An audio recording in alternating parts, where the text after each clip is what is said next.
Hello, this is Emily, president of Self Advocates of ADEC and podcast host. Welcome to another episode of our monthly podcast, Expert Tips by ADEC Self Advocates.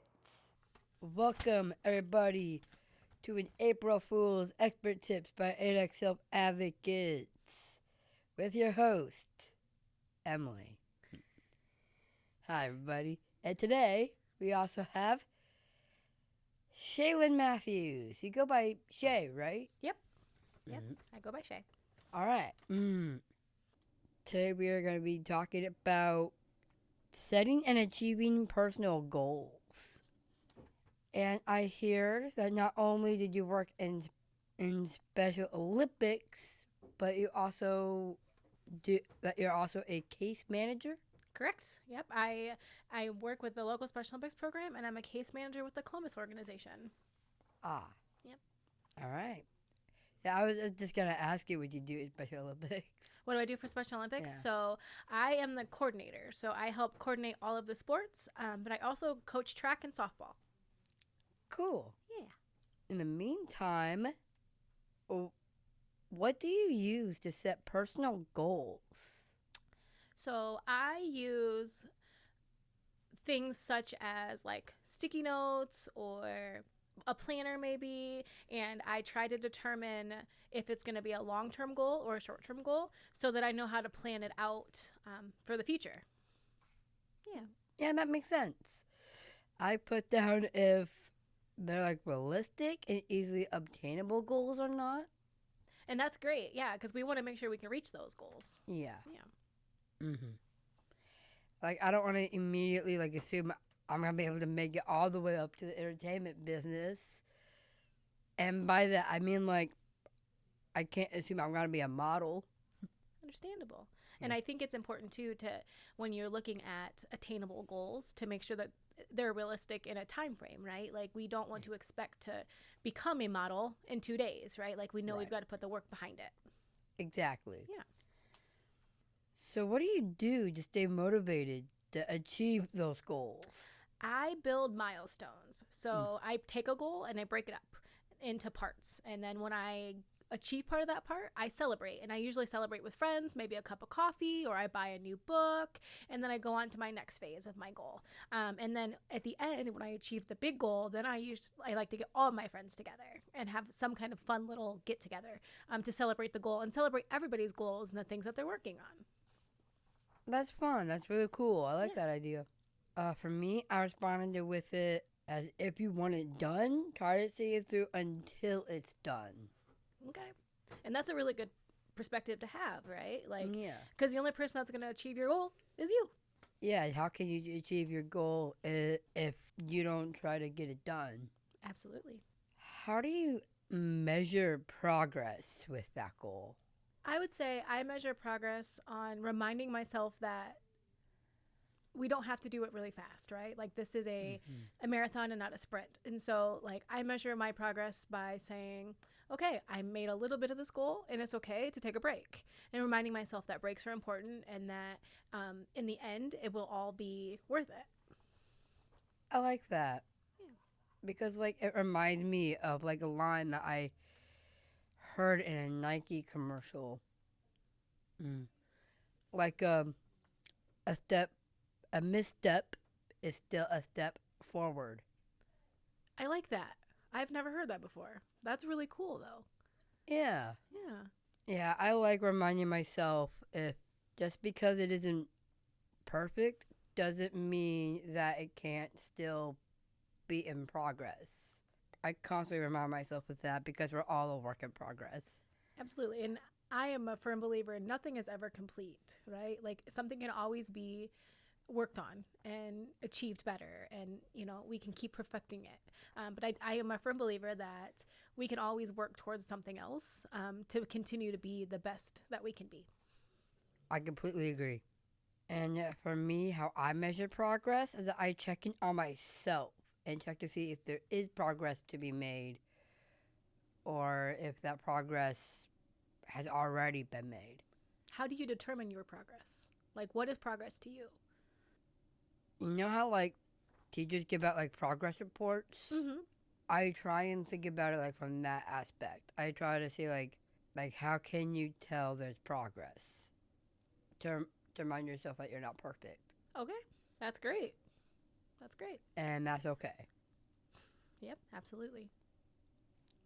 I feel like a lot of people forget that in a lot of ways, actually. I could see that. Yeah, I could, and I think from that perspective, looking at it from a society standpoint, right? Like Yeah, everybody wants to be perfect, and when there's really nothing wrong with being who you are and being authentic to yourself. Because if we were all perfect, it would be a pretty boring world, right? If we were all the same and we just were perfect. yeah. Can you imagine that world where like barely anything happens? Oh no, and we'd all have like the same clothes and the same cars and the same jobs, and we would all just be doing the same things all the time. I just Same, can't imagine. yeah, same eye color, same skin color, Oh same no. hairstyle. How would we determine who we are? Like, Exactly. we wouldn't be able to be us. We would all just be like clones of each other. Exactly, because individuality does matter. Absolutely. Absolutely. Mm, what do support systems play in achieving personal goals? I believe that support systems are your foundation. So they are the people that you can go back to when maybe you're feeling like you're not doing well, and they're going to keep lifting you up. You know, they're the bottom.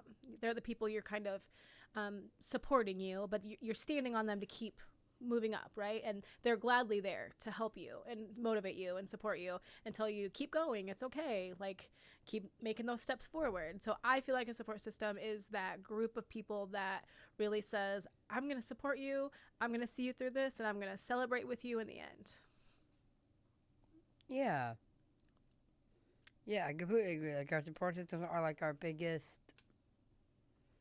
mm, our biggest cheerleaders. Like they root for us. Absolutely. There's a reason why they're called a support system, because if they're not mm, necessarily the system that works for you, then I guess they're not the support system that's for you. Like you gotta like find that support system and what works for you. hmm Again, it's about the individual, right? And Yeah. finding that what works for that person. Yep. Yeah, exactly. Do you have any success stories or examples that highlight achieving goals? I actually do. So I have a consumer who wanted to finish his high school diploma. And he came to his support system and said, I want to go to this program, I want to get my degree, and I want to get a job.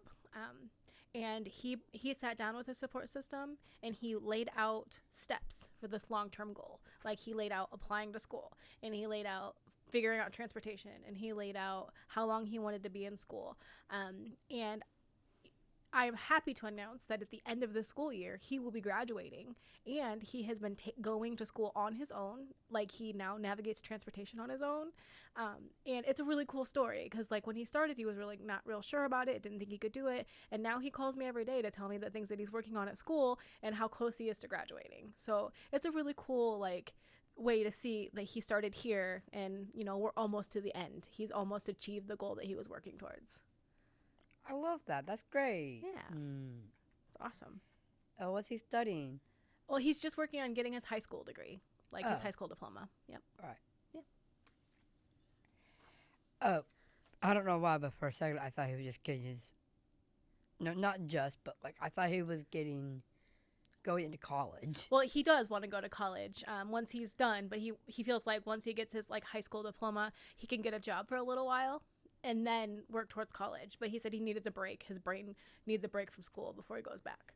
Yeah, that makes sense. Yeah. I understand that. But seriously, that's great. Yeah. Which types of goals do you think are particularly important to focus on?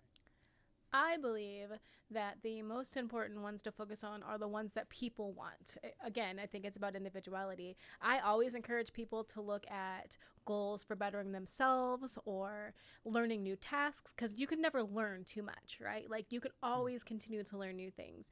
So I always encourage my consumers, my athletes, my friends to find something they might like and try to learn a new task, or just maybe perfecting that painting, or figuring out those ceramics that they really like. Like, I think that when you're looking at specific goals, and they need to be individualized and they need to be something that that person wants to do. Like, that's my biggest thing. I don't want people to set personal goals that they don't want to do, right? Like, if I don't want to drive a car, I don't want to learn to drive a car. So just making sure those goals are what that person wants to do, and it's something that's going to help them have the vision of a good life that they want. Right. Yeah. Yeah, I would agree with that. Like, it's like, honestly, like, there's a lot of different types of goals that's tailored to certain people, and honestly, what matters is that, like, trying to figure out what works for you, Mm-hmm. and also, like, which goals do you want to have happen. That, I think, is the first question that they should ask themselves before they obtain the goal. Absolutely. So going back to the success stories, do you have any success stories or examples of some highly effective goals? I remember when I was younger, I knew I wanted to graduate high school. And there were times when I have struggled, like in math or science. Mm, I mean, I didn't fully pass algebra until like my third year. But you did it though, right? Yes. And I remember one day at basketball practice, you coming in, and I was working on a chemistry project or a chemistry problem, and you found my error. I had been working on it forever, and you looked at it and you said that's wrong. And you like talked me through why it was wrong. And like I was forever thankful for you, because I had worked on that question forever and couldn't figure it out, and you just came right in and looked at it and was like, nope, there it is, that's what's wrong. And I was like, well, thanks, Emily, like I appreciate that.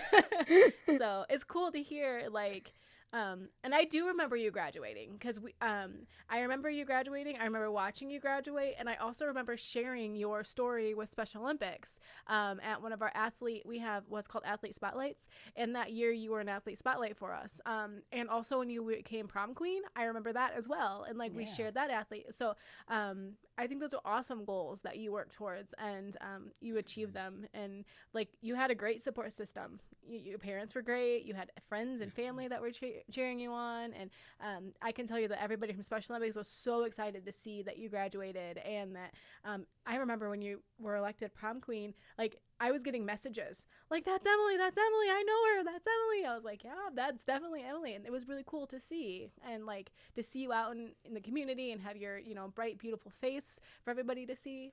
So yeah, It's fun seeing that, like, that other side, that other perspective, because I don't remember, like, in fact, I didn't even know that. I didn't even realize how big of an impact that made. yeah. And sometimes you don't, right? Like sometimes it's you learn down the road that you made a bigger impact, but you have a presence, and people know who you are. And I still have athletes and parents who ask how you're doing. So like it's cool that I'm gonna be able to say I interviewed with Emily, and like she's gonna come back and play softball maybe. So like, and when we listen to this with our athlete leadership group and they hear the stories, they're like, hey, I know her. So yeah, Yeah. it's exciting. Yeah, it's really cool. It's cool hearing that perspective. Yeah. Mm. Do you remember what year when I first started basketball? I want to say it was maybe around 2009 or 10. Oh. Yeah. I was thinking it was around when I graduated. And it might have been before that. It's been a long time. I can tell you that. It's been a long time. Yeah. Because I was still in high school at some point. So, but yeah, it's been a long time. But it's been nice to be able to see you along the way too.